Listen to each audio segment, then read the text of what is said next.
Hi, this is Joe again with another review. And previously, I have done a review on one of the worst, if not the worst, Batman cartoon series, which was the 1977 The New Adventures of Batman and Robin. So I figured to do another Batman cartoon review for you, and that's because that cartoon was so bad. Plus, they also had a Super Friends cartoon running at the same time. So it took years before you even had a brand new uh, Batman cartoon. And of course, you didn't have a brand new one until 1992. And that's the one that I'm going to be doing for you. This is Batman the Animated Series, which I consider to be the best, one of the best, and the best of the superhero cartoon genre. And of course, there's also one of the few cartoon series that aired on a daily schedule. and not just on Saturday mornings. There's most brand new cartoons aired, and then of course they aired reruns during the week. By that time, in 1992, you already had several successful cartoons that aired during the week, like He-Man, which was in the 80s, and G.I. Joe, and the real Ghostbusters. All those cartoons used to air during the week, back during the 80s.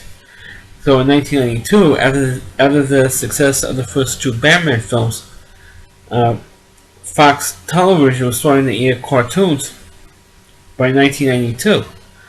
And of course, their Saturday morning lineup, of course, included the biggest show was the X-Men. So they decided to air a new cartoon and put it on during the week, and they did one with Batman. And it's kind of more based on the live-action movies. And that cartoon series aired during the week, and then a couple of years later, I think in 95, I think it was 95, 96, it was retitled in the same universe, the same voice actors and everything else, but it was retitled Batman and Robin, and then it was transferred by, I think, by 97, 98, it was transferred to the CW network because Warner Brothers owned the rights to the Batman character. And of course, it wasn't until a couple of years until when they had their own network in 95. And then, of course, by 97, 98, they decided to go into the Saturday morning cartoon business. And they wanted, Batman to be on there.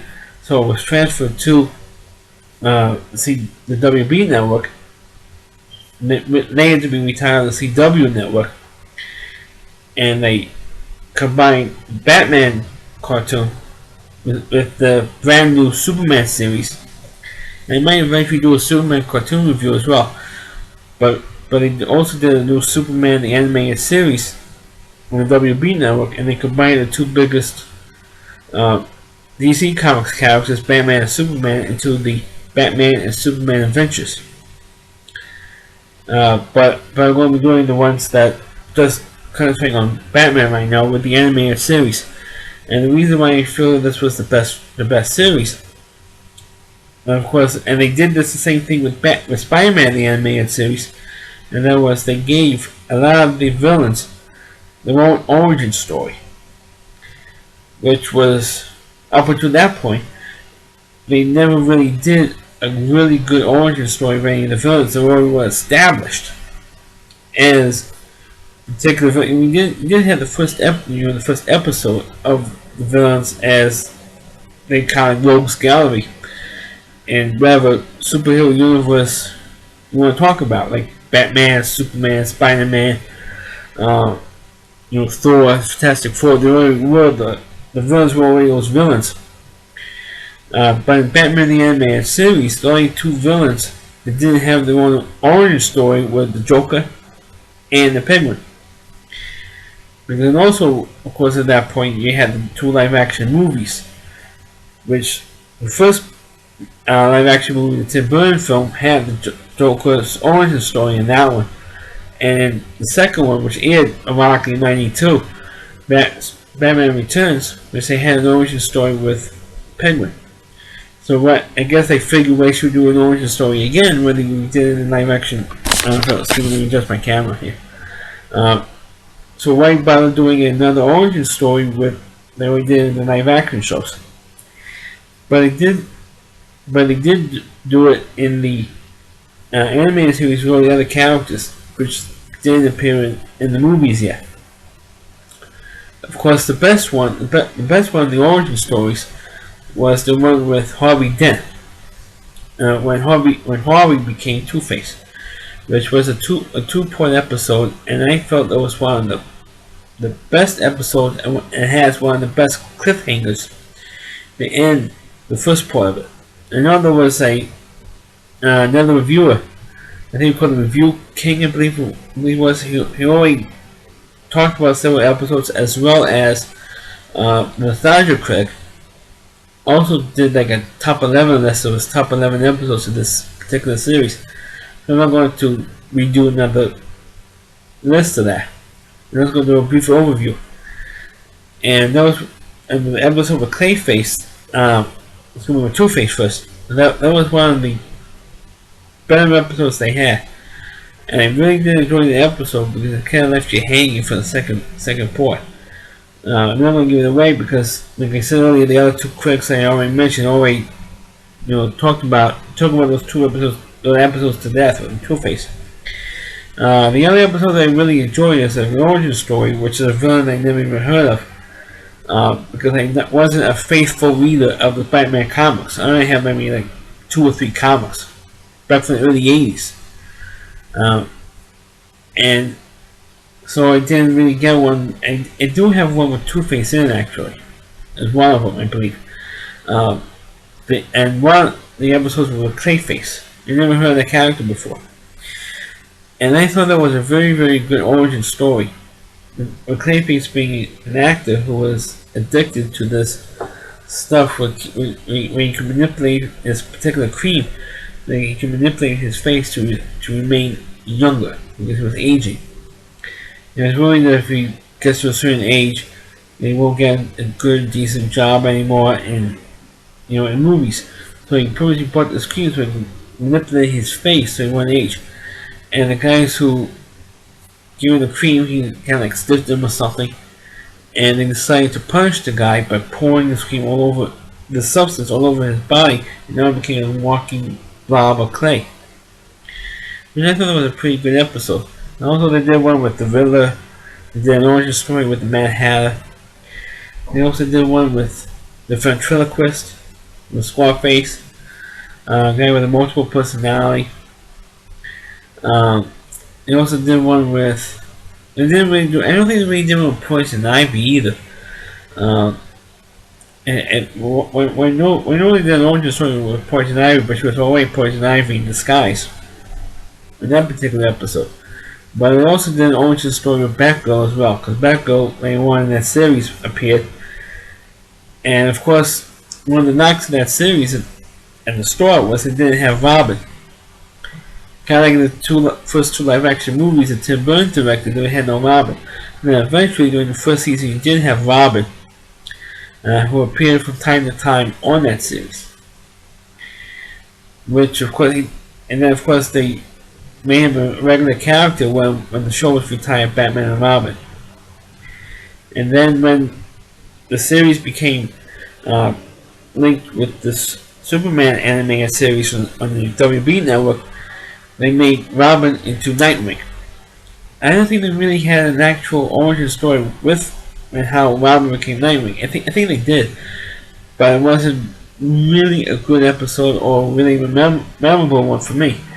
But they did one when Robin or Dick Grayson became Nightwing. And then you had another Robin, the Tim Drake character, as the next Robin. And then that character went on to do the Teen Titans cartoon, which was on the WB network when they made Teen Titans. But on the Batman series, you also had the origin story and how Dick Grayson became Robin. On how Bruce Wayne, or how Dick Grayson became Bruce Wayne's ward. Which, of course, I don't think they ever had that origin story in any other. In the 1977 cartoon, the 1966 cartoon, I'm not sure because I didn't really see that one all that much. I didn't see that one at all, really, except maybe a couple of episodes on YouTube. Uh, or even on the live action show, you didn't really see it. Talking about the 1960s Batman live action show, you didn't really see the origin stories or either character, either Batman or Robin. You didn't really see it. But when they did an origin story on the animated series, I thought it was great. They did an origin story with Robin as well. But the first episode that I remember seeing, it aired on Labor Day 1992. But the Saturday before then, Saturday before Labor Day 1992, they aired like a 1 hour kind of like a sneak preview, which I didn't even know was even on. They had the Red Claw character and Catwoman on that episode. But the first regular episode aired on Monday, Labor Day 1992, and the first villain was Mr. Freeze. And but it was already with Mr. Freeze, but you did find out his origin story, and I thought it was terrific.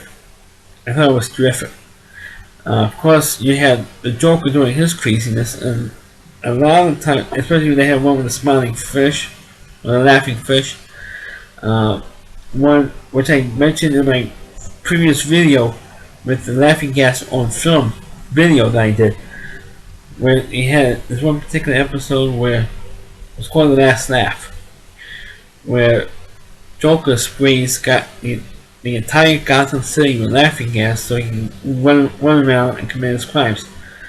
And pretty much for 3/4 of the episode, you see Batman with his gas mask on because of the gas, and then of course everybody pretty much gets affected by it, and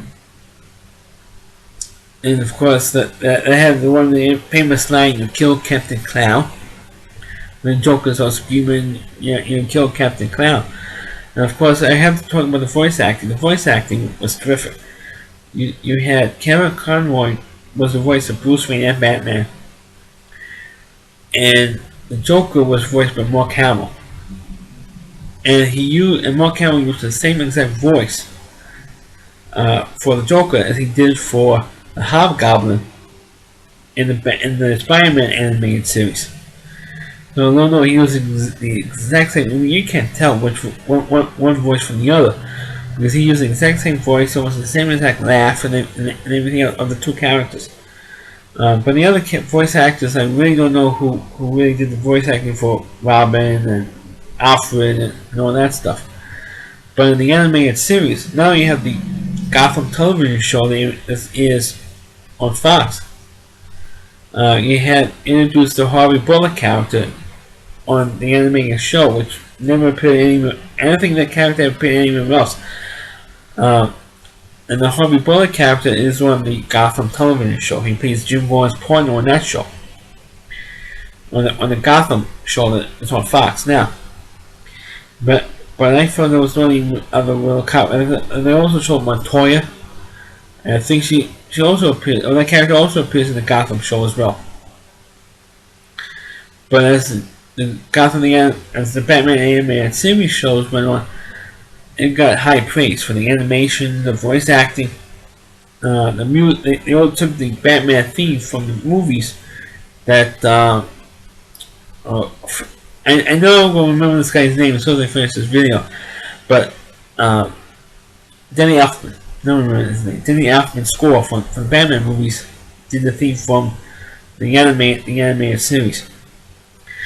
But as the film series itself, I mean, it was really good. I really did look forward to seeing the series every weekday afternoon. Even though it was maybe at that point I was 21 years old at the time of the show it. So I was a little old to be watching cartoons at that age.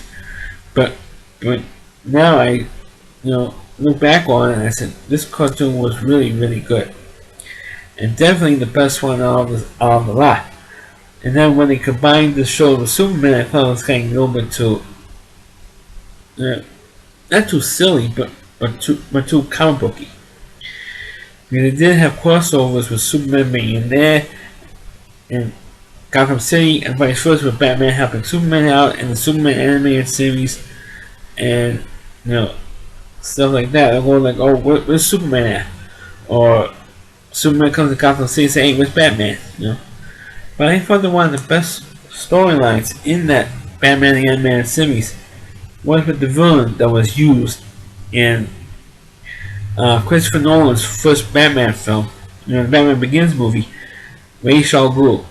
And I thought it was that whole story was terrific. I mean, you can literally watch one episode after the other, and you can follow that particular thread, a storyline thread.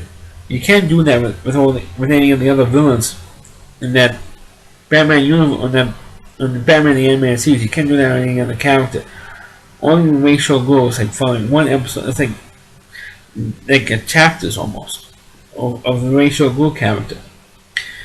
And I thought that was really, really the best series, the best storyline was with the Ra's al Ghul character.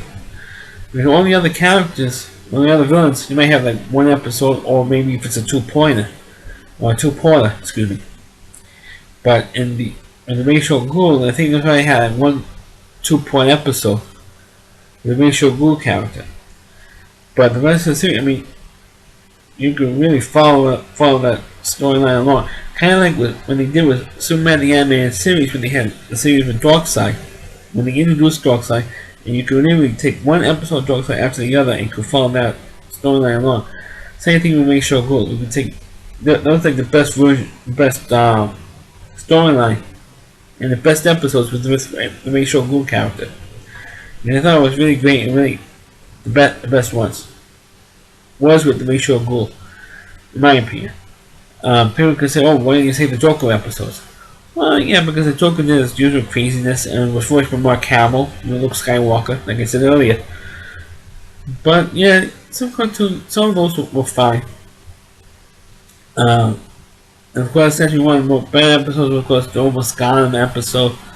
We have a couple of villains talking about how they almost got Batman, almost bumped off Batman. But for me, there's very few episodes in this series that's really bad. Very few. Actually, I think the best one at least, was that has the mystery to it. I think one of the sillier episodes was the one with the child actress, the baby doll. It's kind of like a girl version of Gary Coleman, who's saying the same size and keeping the same face, so you'll never get another job again after that. After the television show and all that, kind of like Gary Coleman, by reality standards. And I thought it was kind of a silly episode, but it was a very good ending. And very good, kind of like a good message to that.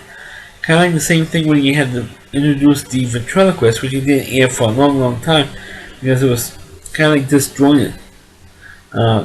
Except for the Ra's al Ghul episodes, a lot of the episodes are kind of like disjointed in terms of continuity. And I wish that I had the ventriloquist one earlier, so I could, probably would have joined the character more if they aired the debut episode first, and then all the other episodes would have the Scarface. So that's my review of Batman the Animated Series. I know I just went, did a brief overview of it. Please feel free to like the video. Feel free to comment on. Please subscribe to my channel. Please forward this video onto your Facebook pages. Thanks for watching, and catch you next time. And please also check out my other videos as well. Catch you next time.